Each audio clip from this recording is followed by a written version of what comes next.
పూర్తిగా ప్రజాస్వామ్యాన్ని అసెంబ్లీలో గవర్నర్ ప్రసంగా నడుపుకుంటాం, ఢిల్లీలో ధర్నాలు చేస్తాం. ఏదో మనం 2020 సంవత్సరం 2021 ఆడుకోండి ఆడుకోండి సార్. అంటే ఒకసారి అంటే నుంచి సోషల్ మీడియాలో రెండవటువంటి రాష్ట్రానికి ఏంటంటే కేకు జగన్ అంటే నోరు తెలిస్తే కష్టపడ్డారు, అందుకనే కేకు జగన్ అని పిలుస్తా ఉన్నారు.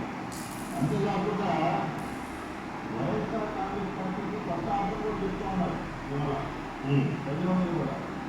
వైఎస్ఆర్ అంటే ఎక్కడ శ్రవణ రవి పార్టీ, ఎక్కడ శ్రవణ రవి చెప్తారు అది తప్పగా చూసిన అంటే ఈ శ్రవణ